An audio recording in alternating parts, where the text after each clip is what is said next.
y vamos a seguir con nuestra temática de renovando el alma.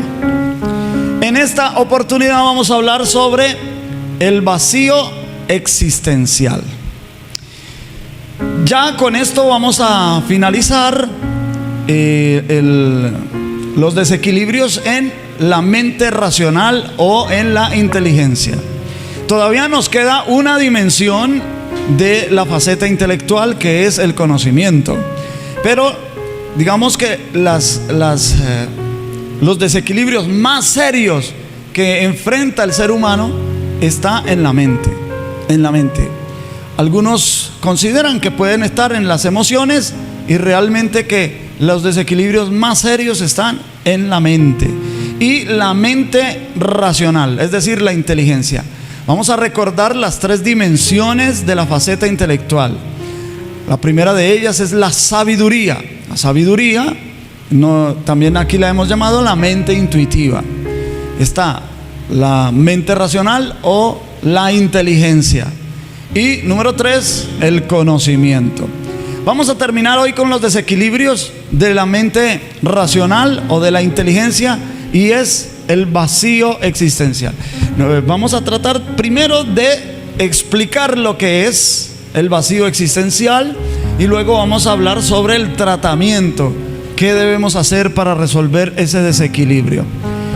El vacío existencial suele aparecer cuando de alguna manera hemos organizado los niveles más elementales de nuestro vivir. Es decir, cuando sabemos qué vamos a comer, qué vamos a vestir, qué vamos a estudiar, en qué vamos a trabajar, en dónde vamos a vivir, con quién nos vamos a casar, qué vamos a adquirir o a comprar, a qué grupo religioso nos vamos a unir, etcétera. Se pudiese juzgar que tenemos todo para ser felices, y es entonces que aparece el vacío existencial, porque lo elemental se reconoce como eso, elemental.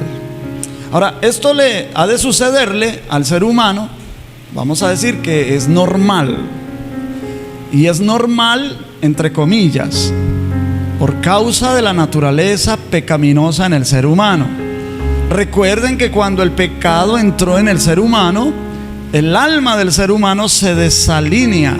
Hay una desalinealidad, y ahora esa naturaleza de pecado es heredada y además también imputada, ¿no? Tenemos el problema del pecado heredado y el problema del pecado imputado. Y eso no es los pecados personales que cometemos, no.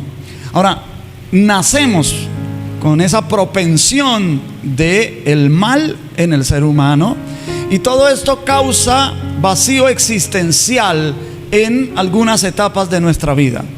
El vacío existencial puede venir desde que estamos experimentando los cambios en la pubertad, o puede venir en la adolescencia, en la juventud, en la madurez. En cualquier etapa puede venir, y de hecho el vacío existencial se repite en el ser humano.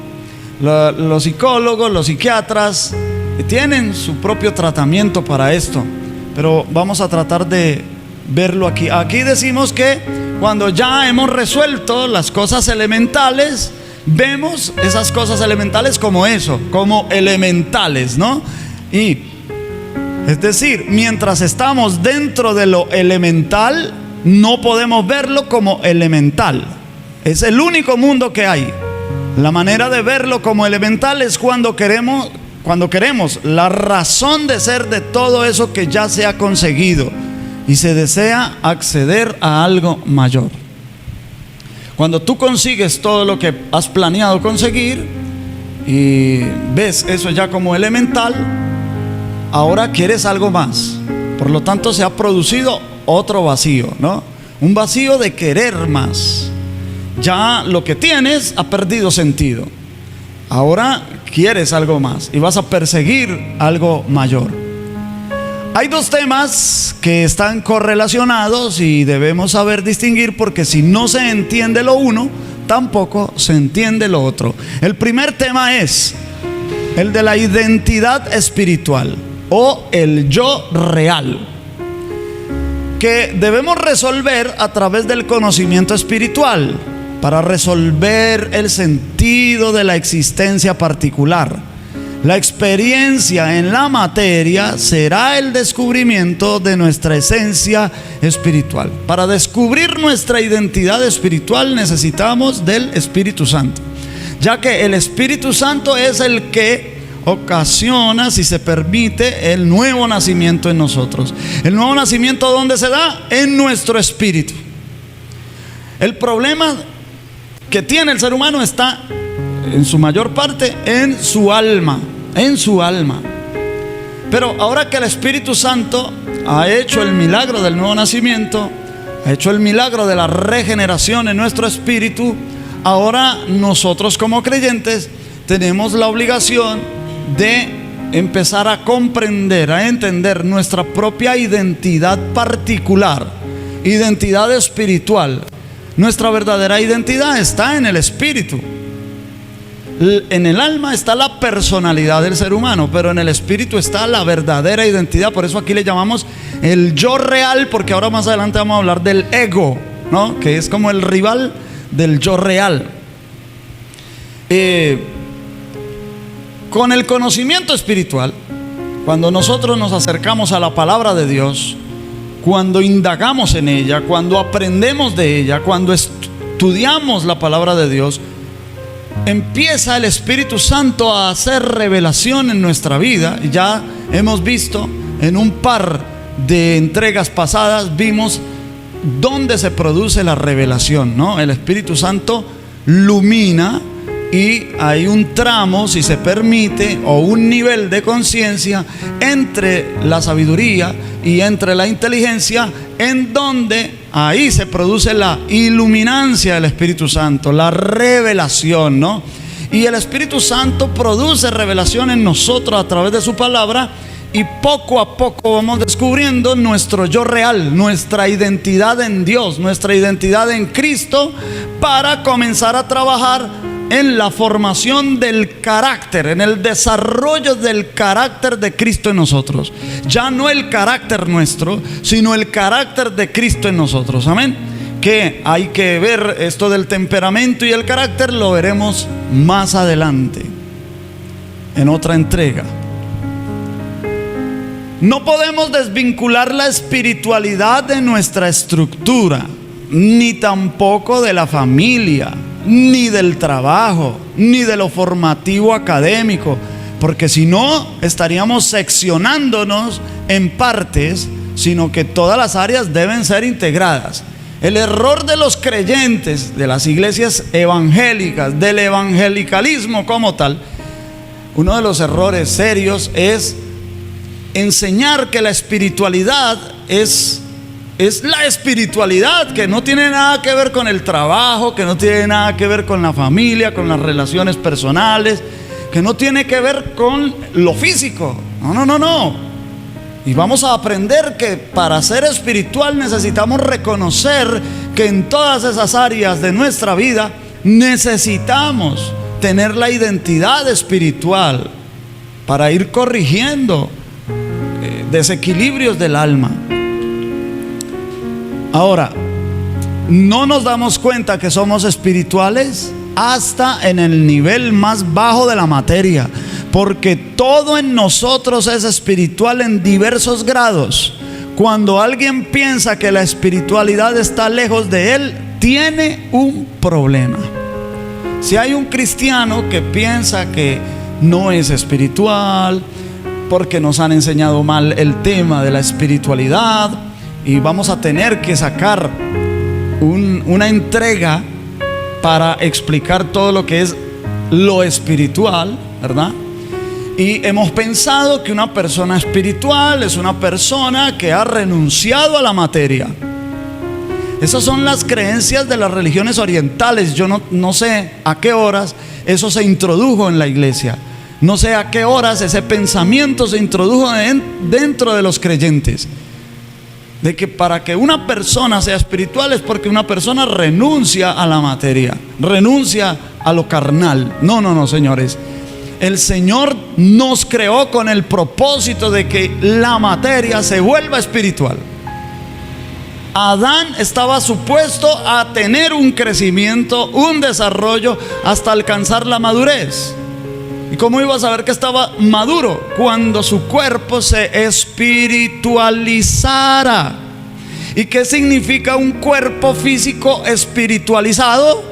Significa que ese cuerpo ya no está sujeto a las limitantes del espacio y de la materia, del tiempo y del espacio, no. Como el Señor Jesús, después de resucitar, que les dijo a los discípulos cuando se apareció a ellos: mirad que yo no soy un espíritu, porque el espíritu no tiene carne ni huesos. Entonces seguía siendo material. Y ahí permitió incluso que Tomás, en una de las oportunidades, en una de las apariciones, viniese y metiese los dedos en sus manos, en las señales que quedaron en sus manos, y que metiera su mano en su costado. El Señor Jesús pudo comer después de resucitar. En una otra ocasión, otra de sus apariciones, está asando un pez a la orilla del mar. Cuando ocurre la pesca milagrosa, ustedes habrán leído, ¿verdad? Pero lo que quiero decir es que cuando observamos esas características del Señor Jesús después de resucitar, eran unas características especiales. Él aparecía, desaparecía, iba hasta donde el Padre, volvía en cuestión de minutos. O sea que todos esos límites de tiempo y espacio se acabaron, porque tiene un cuerpo de gloria. Y nosotros estamos destinados a ser transformados para tener un cuerpo de gloria semejante a Él.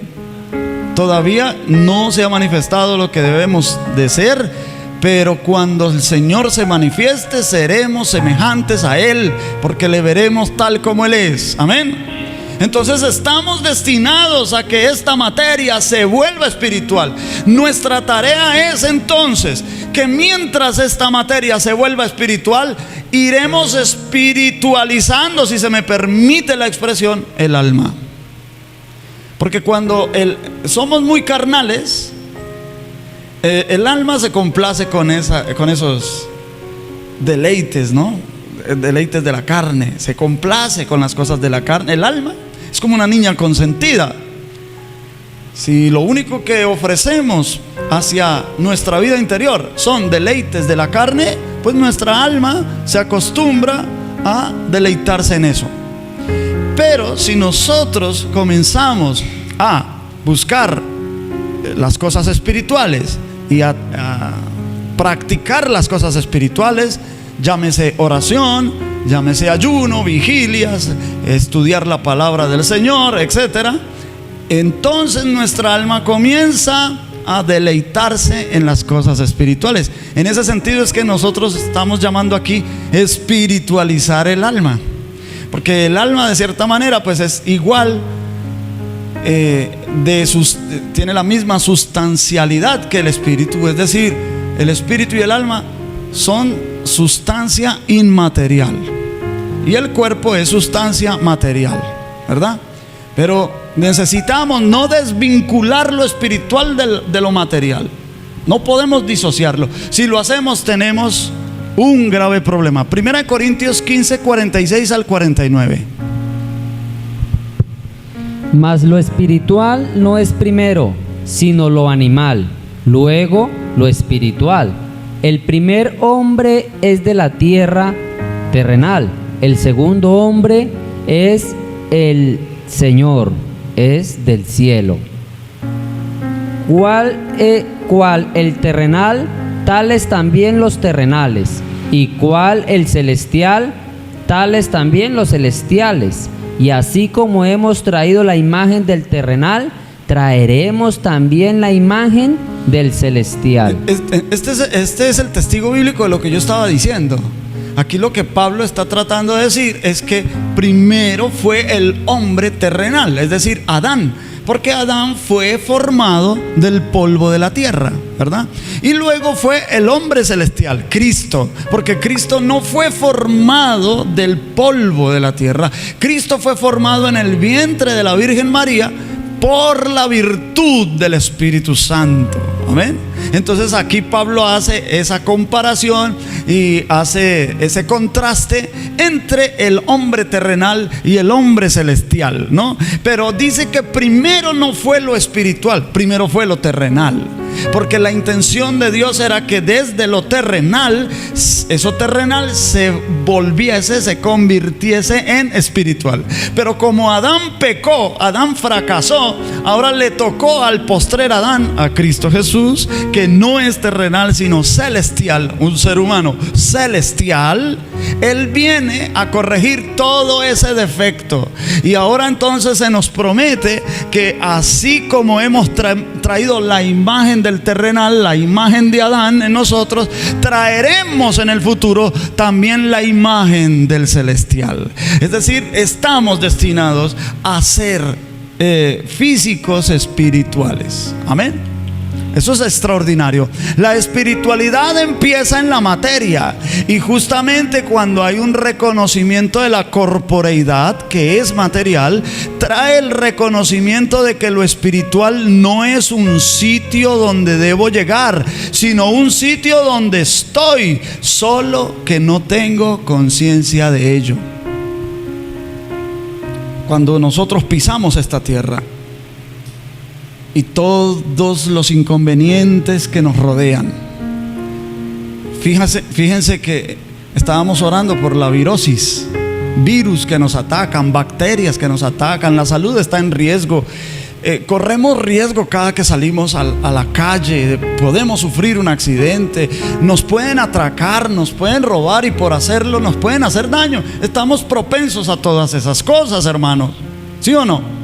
Pero debemos saber, tener la conciencia de que cuando nosotros pisamos esta tierra, la pisamos sabiendo que no somos ya solo terrenales, que nuestra ciudadanía no es solo de aquí, nuestra ciudadanía es de los cielos, y nada nos ocurrirá sin que sea la voluntad de Dios. Amén. Ahora, es verdad que nosotros como materia se nos dificulta percibir lo espiritual, porque nos entrenaron, nos enseñaron desde niños a defendernos y a movernos solo en las cosas físicas, en lo que percibimos, oímos, vemos, olemos, gustamos, palpamos. Teníamos que aprender a hacer todo. Teníamos que aprender a bañarnos solitos, a llevar la cuchara a la boca. Tenemos que aprender a vestirnos solos. Tenemos que aprender a escribir, a leer. Nosotros no nacimos hablantes. Tuvimos que aprender a hablar. ¿Cierto que sí? Y a veces todavía pensamos, no sé todavía hablar. Mire que Moisés tenía 80 años y el Señor se le aparece en la zarza ardiendo, y él decía: Señor, pero yo no sé hablar. ¿Sí? Y entonces todo tenemos que estarlo ajustando, aprendiendo. Ahora las cosas espirituales también. Pero no podemos, hermanos, salir a la calle pensando que sale un cuerpo material. Allá en la calle, en su casa, en su trabajo, con su familia, en donde quiera que estemos, la conciencia debe ser: somos espirituales. Amén. Somos personas espirituales. Efesios 6:12, mire. Porque no tenemos lucha contra sangre y carne, sino contra principados, contra potestades, contra los gobernadores de las tinieblas de este siglo, contra huestes espirituales de maldad en las regiones celestes. Siendo que nosotros somos seres físicos, sostenemos una lucha con entes espirituales. Nuestra lucha no es contra carne y sangre.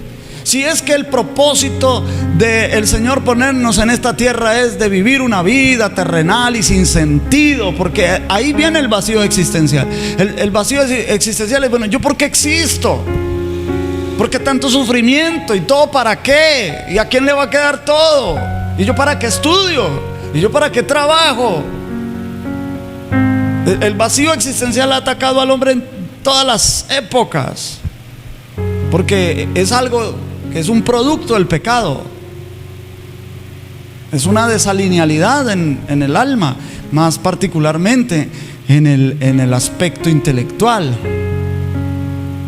Pero mire, Pablo dice que debemos tener esa conciencia nosotros, los creyentes, los nacidos de nuevo. Debemos tener esa conciencia de que aunque vivimos en la carne, no sostenemos lucha contra la sangre y carne, sino contra entes espirituales.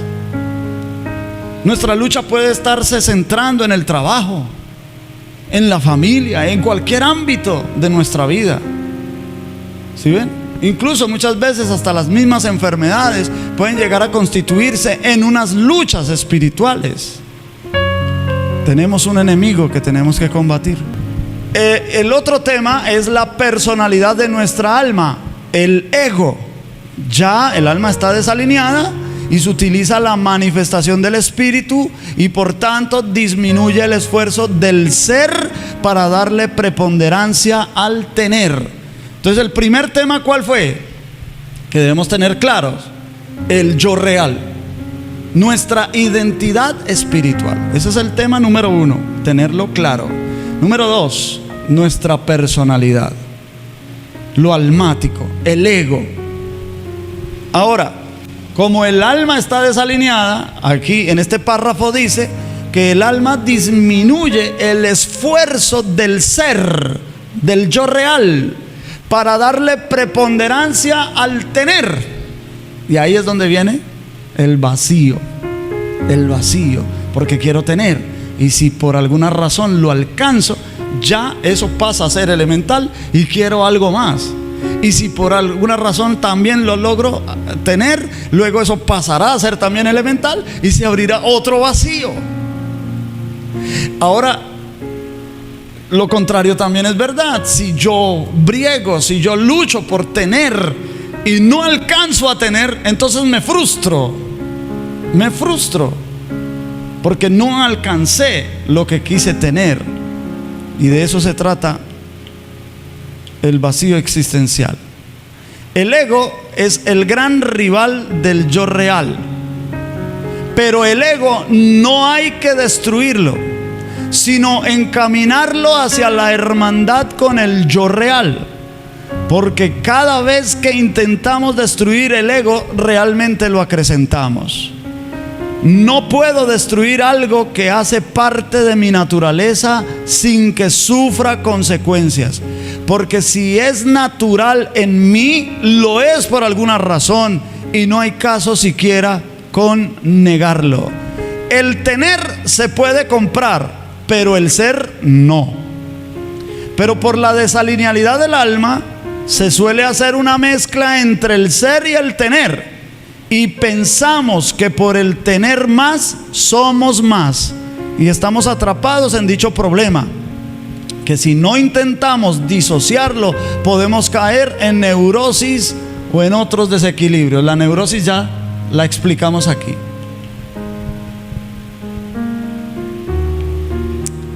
Contrariamente al animal, los instintos en el ser humano ya no le indican conceptualmente lo que tiene que hacer, y ni las tradiciones ni las religiones no le dicen cómo hacer lo que debe hacer, y a menudo ni siquiera parece ya saber lo que quiere. Recordemos que en la mente intuitiva o en la sabiduría se almacenan millones y millones de datos, ¿sí? Y ahí en la sabiduría se pasa uno por uno de esos datos a la mente racional. La mente racional analiza, clasifica uno por uno de esos datos que están almacenados en la mente intuitiva. El problema es que la mente intuitiva debería ser eso, intuitiva, pero por causa de la desalinealidad en el alma, la mente intuitiva pasó a ser instintiva. Nosotros no fuimos creados para ser instintivos, sino intuitivos, pero por el problema del pecado, ahora el hombre es instintivo.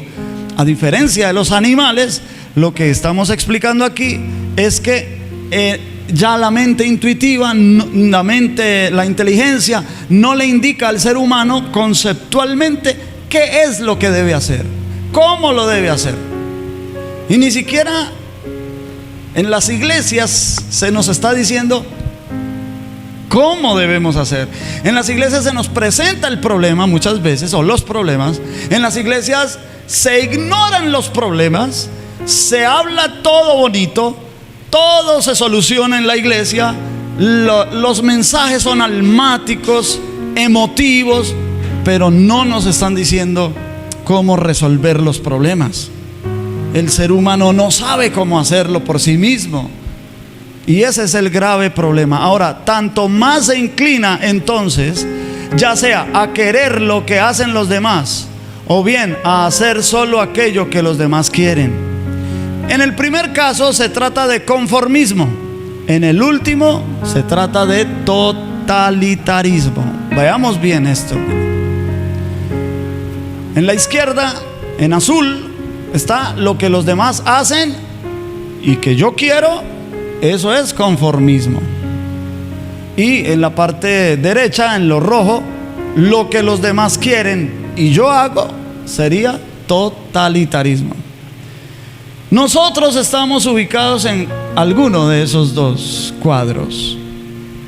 A veces estamos situados en uno y a veces nos situamos en otro para después regresar al otro, y así. A veces nosotros queremos lo que los demás hacen, o a veces nosotros hacemos lo que los demás quieren. Y ahí estamos, en esa ambivalencia del conformismo y el totalitarismo. Y vamos a tratar de explicar un poquito ambas cosas. El conformismo es el grado hasta el cual los miembros de un grupo social cambian su comportamiento, sus opiniones y sus actitudes individuales para encajar con el comportamiento, las opiniones y las actitudes del grupo. Un ejemplo de eso está en Israel recién salido de Egipto. Leamos Números 21, verso 5. Y habló el pueblo contra Dios y contra Moisés: ¿por qué nos hiciste subir de Egipto para que muramos en este desierto? Pues no hay pan ni agua, y nuestra alma tiene fastidio de este pan tan liviano. Ellos ya estaban, digamos, adecuados al ambiente de Egipto, porque estaban renegando del pan, del maná que Dios hacía llover, y se quejaban por todo, absolutamente por todo. Aquí ellos ya no querían encajar como una nueva nación que Dios había sacado de forma portentosa de Egipto. Ellos querían regresar a Egipto. Era el ambiente que ellos conocían y era el ambiente al que ellos se conformaban. Conformarse es ajustar a una forma que sea modelo, mientras que conformismo es ajustarse al ambiente. El pueblo de Israel quería ese ambiente, el ambiente de Egipto. No quería el ambiente del desierto, quería el ambiente de Egipto. Esa es la diferencia entre conformarse y conformismo, porque la Biblia sí nos dice que debemos conformarnos a la imagen de Cristo, es decir, ajustarnos a la forma de ese modelo que es Cristo. Pero la Biblia en ninguna manera nos manda a ser conformistas, a que nos adecuemos al ambiente. Siempre debemos estar disconformes con el ambiente. El ser humano fue formado, pero el pecado lo ha deformado. Por eso desde su concepción, la naturaleza de pecado lo ha uniformado. Y ahí el vacío existencial. Para salir de la deformidad y la uniformidad debe recibir las buenas noticias, es decir, ser informado ¿de qué? Del Evangelio, ¿verdad?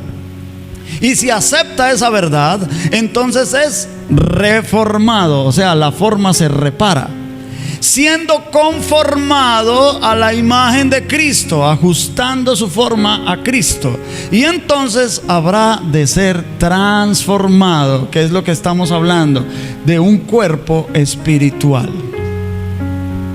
Pero en nuestra generación lo que vemos es que el hombre deformado y uniformado, con su obsesiva informática, busca constantemente protestar contra la forma y entra al reformismo y al conformismo para finalmente borrar su identidad espiritual con el transformismo que está de moda.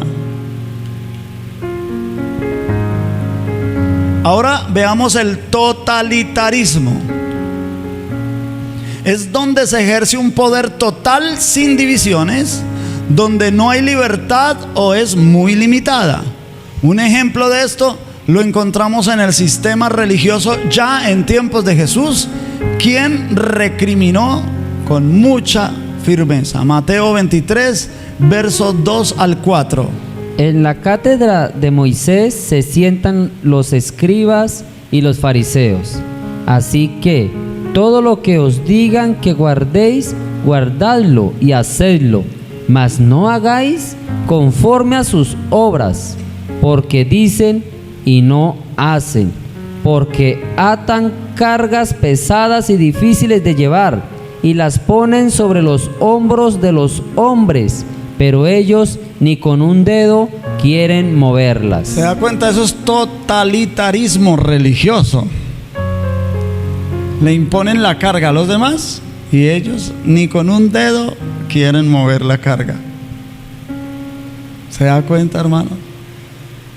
Entonces, ¿será que han cambiado mucho las cosas? Desde el tiempo del Señor Jesús a nuestra época, ¿habrá cambiado mucho la cosa? ¿O todavía hay líderes religiosos totalitaristas? Cuando no es que manipulan al pueblo para poder lograr sus propósitos económicos, entonces es que amenazan al pueblo. Y cuidado, porque se va y se condena y se va para el infierno y pierde su salvación o cae bajo maldición, usted se seca si se va de aquí, etcétera, etcétera, etcétera. Eso es totalitarismo religioso. Eso se ve hoy día. Junto con el conformismo y el totalitarismo, hace su aparición, como tercera consecuencia del vacío existencial, la inestabilidad emocional, el cual conlleva tasas elevadas de ansiedad, estado continuo de preocupación y tensión, con tendencia a la culpabilidad y generalmente unido a sintomatología psicosomática, es decir, de la psique y del cuerpo. Presenta síntomas en ambas. Las personas afectadas suelen tener una percepción sesgada hacia acontecimientos negativos que les permitan continuar con sus preocupaciones y pensamientos negativos. El sentido no es solo algo que nace de la propia existencia, sino que se presenta frente a esa misma existencia. El hombre no inventa el sentido de su vida, sino que lo descubre. ¿Cuál es la función nuestra? Descubrir el sentido de nuestra vida, el propósito de Dios para nuestra vida. Una persona cristiana que no descubra el propósito de Dios para su vida no podrá echar mano de la promesa que dice: sabemos que a los que aman a Dios todas las cosas les ayudan para bien. Esto es, a los que conforme a su propósito son llamados. Porque nos interesa mucho la primera parte de ese versículo, ¿verdad? Todas las cosas nos ayudan a bien. ¿Cuántos dicen amén? Y todo amén. Pero no nos dicen que es conforme al propósito somos llamados. Si somos llamados y tenemos propósito y conocemos ese propósito, sabemos, hermano, todas las cosas nos van a ayudar para bien. Yo traigo a remembranza las palabras de Don Richardson. Don Richardson fue un fue un misionero. Él viajó a las islas del Golfo de Bengala, en donde habían tribus caníbales. Y él escribía un libro biográfico, y él en ese libro decía que sus amigos de ministerio le decían: por favor, no vayas allá, mira que hay hermanos que han muerto allá y el evangelio no prospera allá. Y él decía: no, yo voy para allá, el Señor me envía para allá, el Señor pone la carga de que vaya para allá, yo voy para allá. No, pero no vayas, mira que tú puedes morir. No importa, yo soy inmortal, decía Don Richardson, soy inmortal. Y luego añadía: soy inmortal hasta que cumpla con todo lo que el Señor me ha mandado a hacer. Así que él sabía que mientras él no cumpliera el propósito que Dios lo mandó a hacer, él no moriría. Así se fuera para en medio de tribus caníbales. Hermanos, porque cuando uno sabe a qué lo llamó Dios, uno no le teme a las cosas. Usted no le teme a las noticias y que esto se está poniendo y que se va a poner y que no sé qué. Usted no le tiene miedo a eso. Usted está enfocado hacia el propósito donde Dios lo llamó, y sabe que ya Dios le ha dado una orden a todas las cosas que le ayuden a usted para bien, porque usted ha sido llamado y tiene un propósito. Amén. Ese es el sentido de la vida. Entonces, el término existencial admite tres significados. Número uno, la existencia misma, esto es, el modo de ser específicamente humano. Número dos, el sentido de la existencia, que es lo que estamos hablando. Y número tres, el afán de encontrar un sentido concreto a la vida personal. ¿Cuál es el tratamiento? Veamos. Podemos descubrir el sentido de la vida de tres modos. Número uno, aceptando los dones de la existencia. ¿Y cómo aceptamos los dones de la existencia? Amando.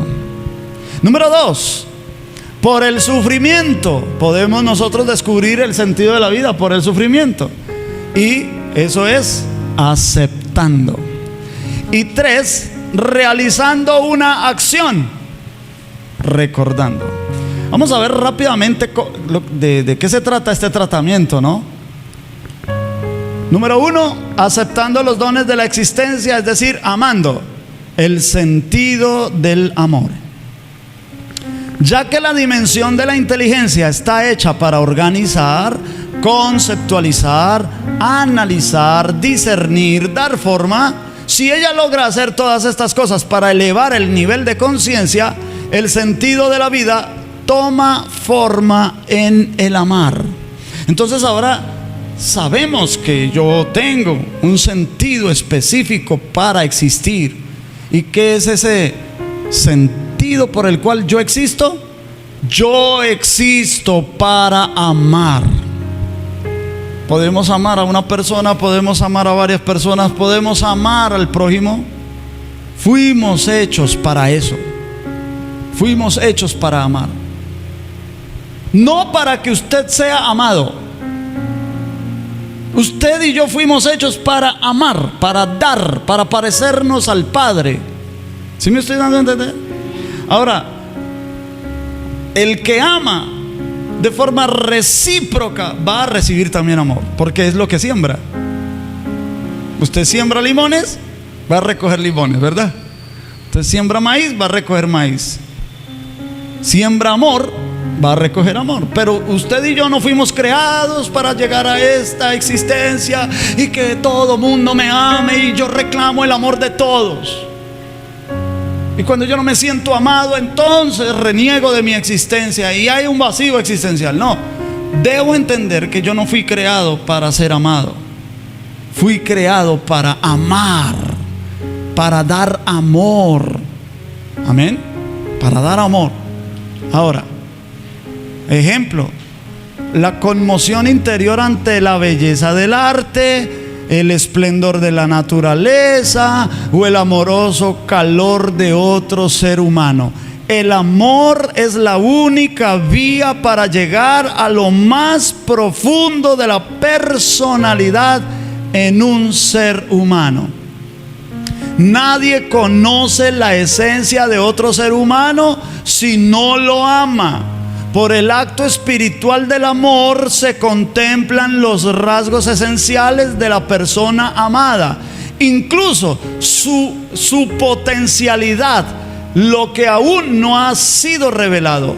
Aún más, mediante el amor, la persona que ama capacita al amado a actualizar sus posibilidades ocultas.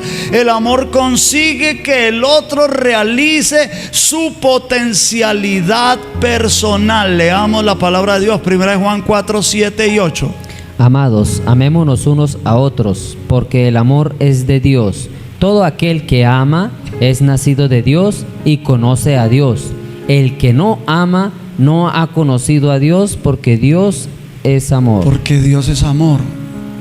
El que no ama no ha conocido a Dios. Entonces, hermanos, la próxima vez que estemos sintiendo un vacío existencial, que estemos cruzando por eso, repito, es entre comillas normal por causa de la desalinealidad de nuestras almas, pero cuando estemos cruzando por una situación así, número uno, dígase a usted mismo: fui creado para amar, no para recibir, para dar. Yo existo para dar. ¿Y qué voy a dar? Amor. Por ahí empiezo a dar, ¿cierto? Y uno demuestra el amor dando también una sonrisa, un abrazo. Esas son expresiones del amor, del cariño. Y dar, es más bienaventurado dar que recibir. Segundo, el vacío existencial se resuelve por el sufrimiento. Y ahí necesitamos aceptar el sufrimiento, el sentido del sufrimiento. Cuando hay que enfrentarse a una situación inevitable, inapelable e irrevocable, por ejemplo, una enfermedad incurable, un cáncer terminal, la vida ofrece la oportunidad de realizar el valor supremo de cumplir el sentido más profundo. ¿Cuál es? Aceptar el sufrimiento. Porque el pecado trajo eso, hermano. El pecado trajo el sufrimiento, trajo el dolor. El ser humano conoce el dolor y conoce el sufrimiento por causa del pecado. Ver morir a un ser querido, eso trae dolor. Verlo sufrir en una enfermedad grave, recibir la noticia de que se accidentó y que todo eso trae sufrimiento y dolor. ¿Y qué es lo primero que nosotros hacemos ante eso? Rechazarlo. No lo queremos aceptar. No queremos sentir el dolor. Cuando hablamos de dolor físico, por ejemplo, y nos duele la cabeza, ¿qué es lo primero que vamos rápido? Una pastilla. Yo no quiero sentir el dolor, no lo quiero integrar. Entonces quiero es resolverlo, aliviarlo. No me importa si soy sano o no soy sano. No me importa si el problema sigue ahí. Lo que no quiero es sentir el dolor. No quiero sentir sufrimiento. Esa es la primera reacción del ser humano caído. Pero nosotros, hermanos, debemos comprender que por causa del pecado estas cosas nos vienen. Miren, la valentía no reside en el sufrimiento en sí, sino en la actitud frente a él, en la capacidad de soportarlo. El sufrimiento, en cierto modo, deja de ser sufrimiento cuando encuentra un sentido, como ocurre en el sacrificio. El Señor Jesús se sacrificó, se entregó por la iglesia. Y cuando el apóstol Pablo le habla a los esposos, dice: maridos, amad a vuestras mujeres así como Cristo amó la iglesia y se entregó a sí mismo por ella. ¿Qué nos pide Dios a nosotros los esposos? Sacrificio. Sacrificio. Pero el sacrificio tiene un propósito: el hacer un bien. Por lo tanto, ya el sufrimiento de ese sacrificio deja de ser sufrimiento. Vamos a ver esto. Pero quisiera dejar bien claro que el sufrimiento no es necesario para otorgar sentido a la vida. El sentido es posible sin sufrimiento. Para que el sufrimiento confiera un sentido, ha de ser inevitable, completamente necesario. Es decir, es necesario que pasemos por ahí, como Job, ¿cierto? Como Job, era necesario que pasara por ahí. Como Jesús, era necesario que pasara por ahí. El sufrimiento evitable debe combatirse con los remedios oportunos. No hacerlo sería masoquismo, no heroísmo. Entonces ahora nos está atacando una virosis. Nos enfermamos. Si nos descuidamos, las plaquetas se bajan y puede ser grave. Ya han muerto varias personas en la ciudad. Niños han muerto de eso. Entonces, no, que vino esta enfermedad y entonces esto debe ser un sufrimiento que es necesario. No, eso no es necesario. Es una epidemia.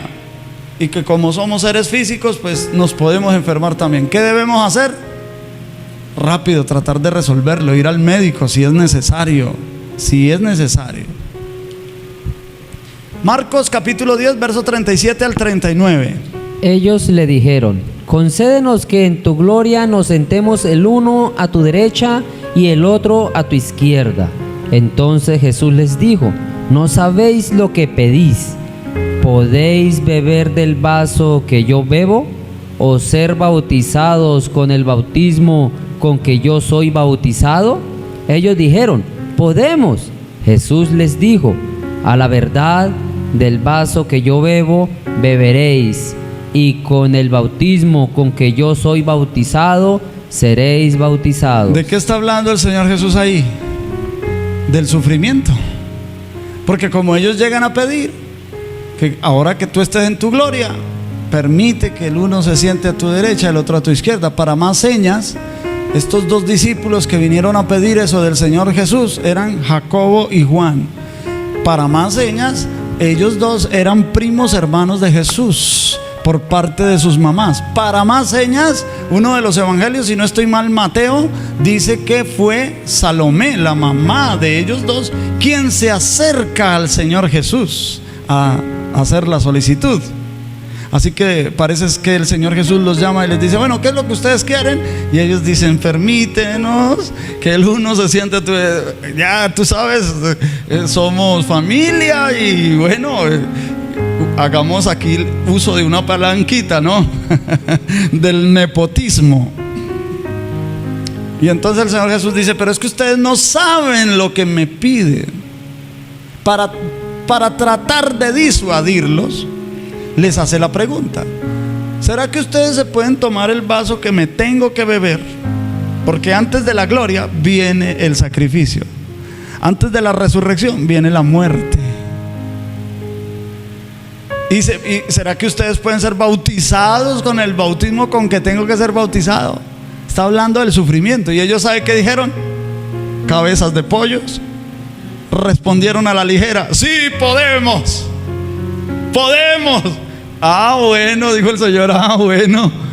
A la verdad os digo, el vaso que me tengo que beber, beberéis, y el bautismo con que tengo que ser bautizado, seréis bautizados. O sea, ahora ellos hablaron por todos nosotros.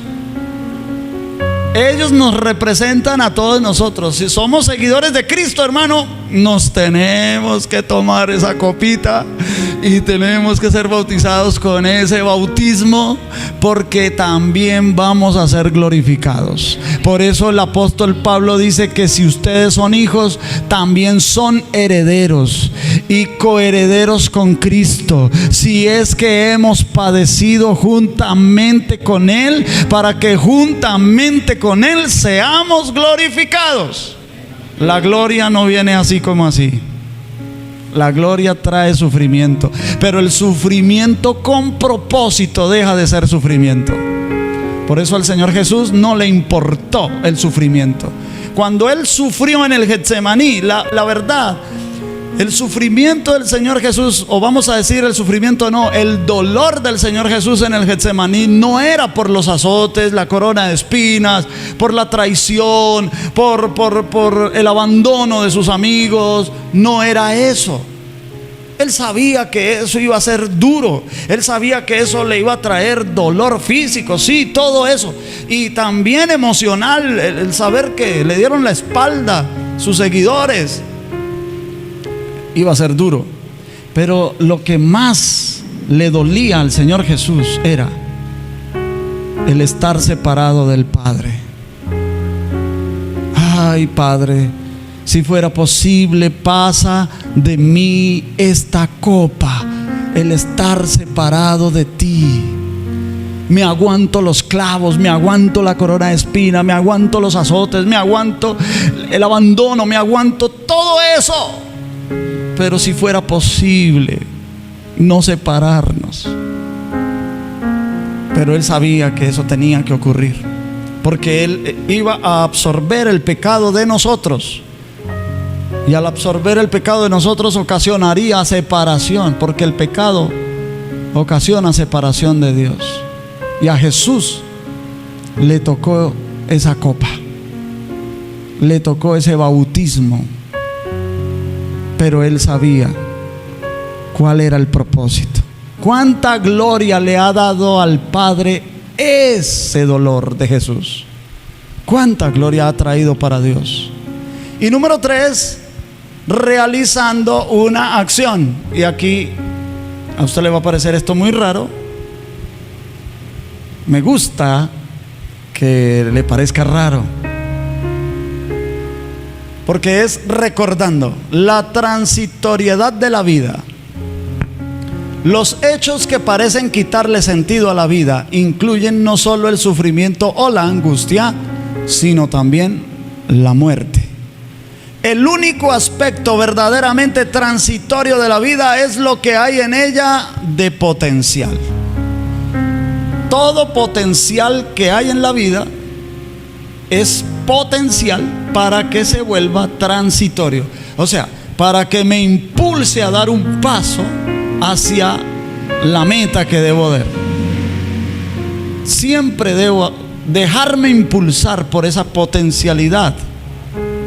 Cuando Dios ha marcado un propósito, cuando Dios ha marcado un destino, también se cuida de entregar todo lo necesario para alcanzar la meta. Es más, ordena que esa meta se alcance. Por lo tanto, el Señor pondrá el potencial para que yo avance hacia la meta, para que yo camine hacia allá, para que haya transición, para que no me quede estancado, para que no me quede en un punto muerto.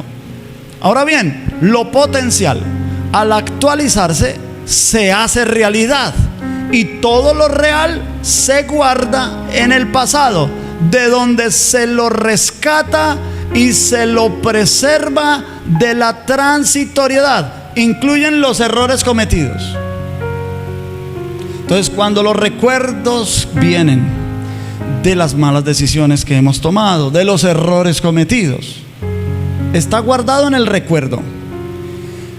Eso es lo único real que hemos vivido, a pesar de que metimos la pata. Pero ¿para qué está eso y para qué se queda eso? Para que yo no lo vuelva a hacer, para que no vuelva a meter la pata por el mismo charco, para que no me tropiece con la misma piedra. ¿A usted no le parece incoherente que una persona que ha vivido y ha vivido con una serie de errores y sigue cometiéndolos, los mismos errores? Es como incoherente. Esta persona no está aprendiendo nada de la vida, de su propia vida. Por lo tanto, una persona que no aprende nada de su propia vida no alcanzará la madurez. Nunca va a llegar a ser madura, aunque llegue a viejo. Hay personas que llegan a viejos, ancianos, y no maduraron, porque una y otra vez cometían los mismos errores. Así que recuerdo mi pasado, porque mi pasado me presenta mi vida real, la que he vivido, tal como la he vivido, con todo y los desaciertos que he cometido, los errores que he cometido, las malas decisiones que he tomado, las cosas de las cuales me he arrepentido. Todo eso es mi vida real. Y de ella es que tengo que aprender. ¿De qué más voy a aprender? ¿De lo hipotético? ¿De lo que todavía no pasa? ¿De lo que posiblemente pasará? Yo no puedo vivir de eso, hermanos. Yo debo vivir mi vida de acuerdo a lo que ya he vivido y aprender de mi propia vida. Amén. Debo aprender de mi propia vida. Para eso está el pasado. No para lamentarme del pasado, no para vivir en el pasado, sino para echar mano de esa herramienta y para no volver a cometer los mismos errores. Nada del pasado está irremediablemente perdido, sino que se conserva irrevocablemente. De ahí el hombre puede recuperar las acciones de su pasado. Por eso hablábamos de hacer algunas acciones. Podemos recuperar acciones del pasado, las cosas que hicimos bien. Hombre, eso sí, volvámoslo a hacer, sigámoslo practicando. Nada puede deshacerse y nada puede volverse a hacer. Haber sido es la forma más segura de ser. Hágale para que componga un poema, componga una canción con eso.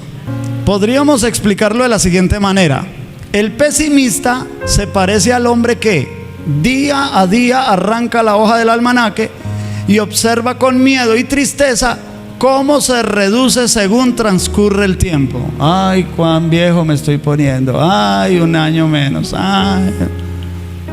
La persona activa también arranca las hojas día a día, pero las va guardando después de escribir unas notas al dorso.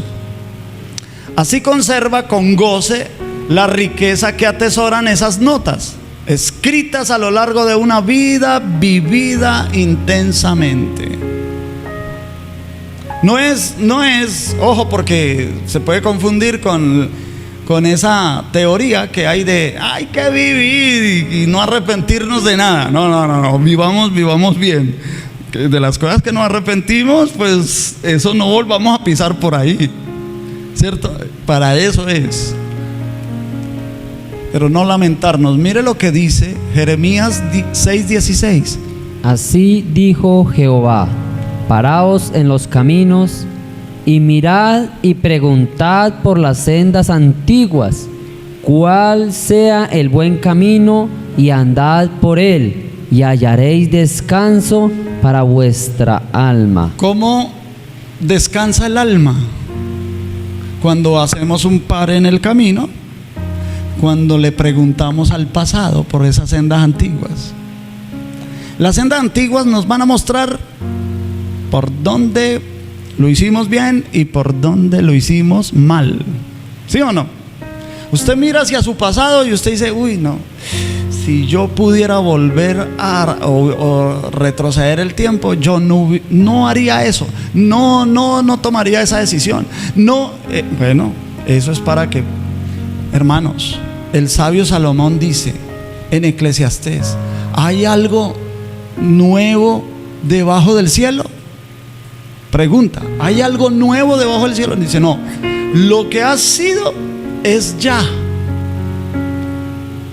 y lo que es ya fue. Se repite, las cosas se repiten, las cosas se repiten. Por ejemplo, Plutarco fue un historiador, un escritor, un político contemporáneo de los apóstoles en el primer siglo.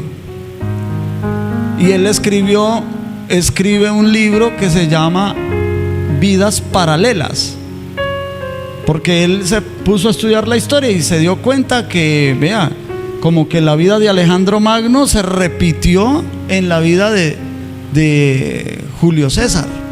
Ambos fueron conquistadores muy jóvenes, ambos fueron grandes estrategas, ambos fueron traicionados, muertos en extrañas circunstancias. Como que se repetían las cosas, las vidas, ¿no? Entonces él hizo esa observación. Y lo mismo pasa, hermano, en nuestras vidas. Se repiten las cosas. lo que mi abuelo le tocó pasar con mi mamá. Entonces ahora después a mi mamá le tocó pasar eso con los hijos de ella, y luego a mí me tocó pasar eso con los míos, y así. Cosas que se repiten.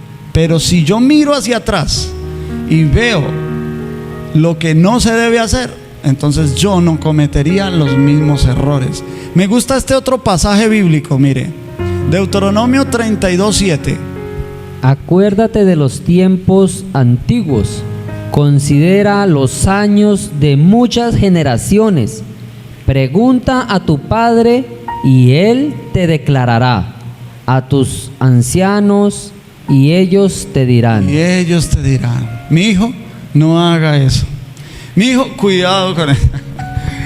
Tomar el consejo de los antiguos, porque ellos ya vivieron más que nosotros.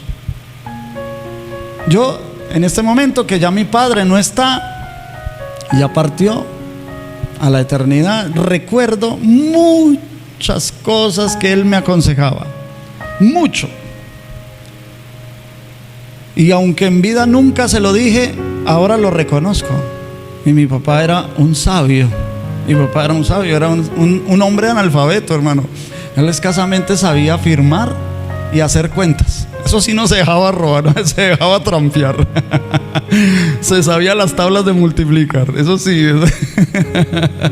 Pero no aprendió nada. Él estudió hasta segundo de primaria. Pero cuando él aconsejaba de forma sabia. Hoy por hoy es que me doy cuenta. Hoy por hoy me doy cuenta. Él me decía, por ejemplo, estudie teología porque la psicología le puede ser revelada. Yo en su momento yo dije, pero ¿de dónde saca este hombre eso? Ahora lo entiendo. Ahorita es que vengo a entenderlo. Sí es así.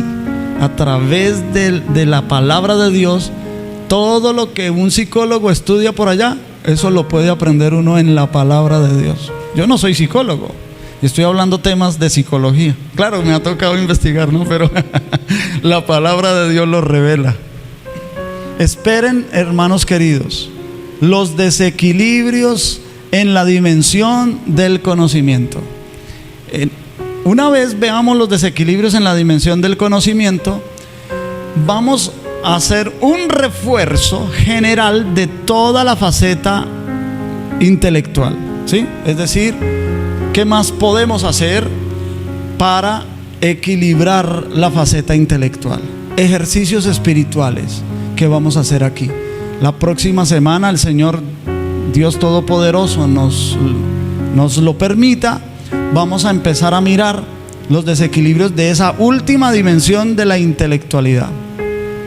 Una dimensión muy conflictiva, muy conflictiva. Ahí está. Si hasta aquí hemos visto problemas en la mente, nos queda un chicharroncito por ver. Pero necesitamos saberlo para poder trabajar en eso, hermanos queridos, para ayudar a nuestra propia alma y poder ayudar a otras almas. Amén.